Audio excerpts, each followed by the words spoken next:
14 ოქტომბერს დიახ მეშვიდე წინანდალში Jazz and Wine კახეთი ჩატარდება. მოგეხსენებათ შარშან ფესტივალის ფორმატმა ახალი კომპონენტი შეიძინა, სტუმარი ქვეყანა და წელს იტალია არის.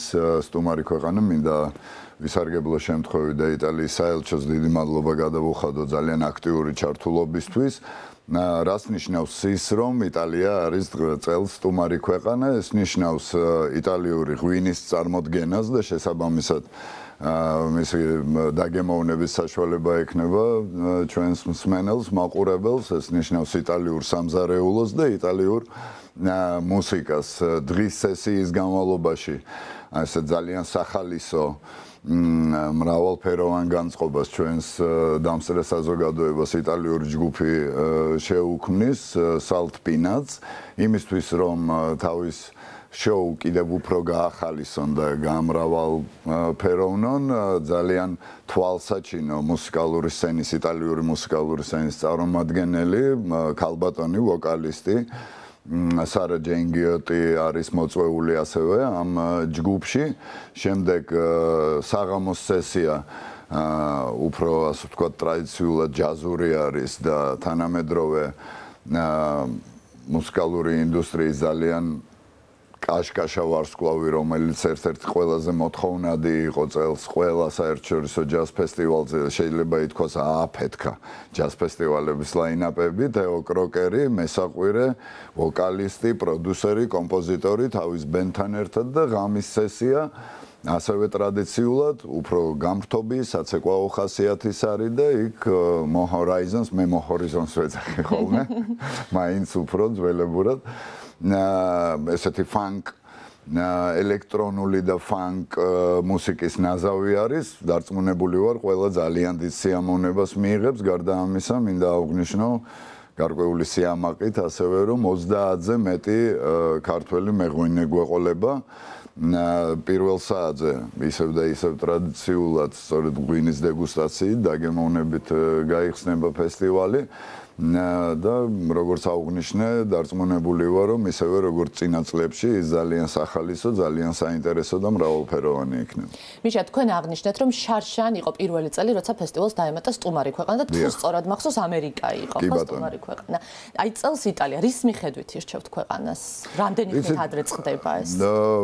პრაქტიკულად ერთი წლით ადრე ჩვენ უკვე ვიცით, ვინ იქნება მაგალითად მომავალ წელს სტუმარი ქვეყანა და ამას თავის დროზე ასე ვთქვათ მოვახსენებთ ჩვენს მაყურებლებს ჩვენ პრაქტიკულად ფესტივალის დასრულების შემდეგ ვიწყებთ მოლაპარაკებებს სხვადასხვა ქვეყნების საელჩოებთან და უფრო მეტიც წელს უკვე რამოდენიმე საელჩო თავად ასე ვთქვათ გამოვიდა კონტაქტზე და გვთავაზობს საკუთარ ასე ვთქვათ თავს იმისთვის რომ თავისი ქვეყნის კულტურის აეს ნაწილი ღვინო, სამზარეულო, მუსიკა ასე ვთქვათ წარუდგინოს ჩვენს მაყურებელს, იმიტომ რომ ღვინო ხო არ არის უბრალოდ მით უმეტეს ჩვენთვის ქართველებისთვის ეს არ არის უბრალოდ ალკოჰოლური სასმელი, ხო? ეს არის მთელი ასე ვთქვათ კულტურა და მე ვფიქრობ ძალიან ასე ვთქვათ დაინტერესებულები, ვფიქრობ კი არა და აშკარად ძალიან დაინტერესებულები არიან სხვადასხვა ქვეყნები, რომ სწორედ აი ამ კუთხით წარადგინონ თავისთავად.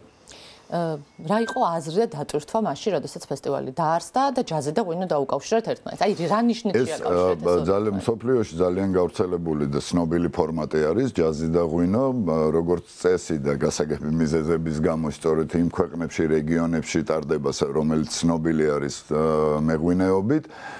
ძალიან ბევრი ასე ვთქვათ თვალსაზრისით არის მნიშვნელოვანი პროექტი, ეს არ არის უბრალოდ გართობა, ხო? ეს არის კონკრეტული რეგიონის პრომოტირების, ახალი ტურისტული მიმართულების, ასე ვთქვათ, პრომოტირება და გააქტიურება, ამ შემთხვევაში კახეთზე ვსაუბრობთ, როდესაც ადამიანები ჩამოდიან და ბევრნი ჩამოდიან, იმიტომ რომ მოგეხსენებათ პრაქტიკულად შეუძლებელია სასტუმროებში გარშემო თავისუფალი ოთახის მონახვა ფესტივალის დროს. ეს ნიშნავს იმას, რომ დამატებითი შემოსავალი ჩდება ადგილობრივ ეკონომიკაში, რაც თავისთავად ნიშნავს დამატებით სამუშაო ადგილებს, რაც ისევ და ისევ თავისთავად ნიშნავს დამატებით გადასახადებს ადგილობრივ თუ ცენტრალურ ბიუჯეტში.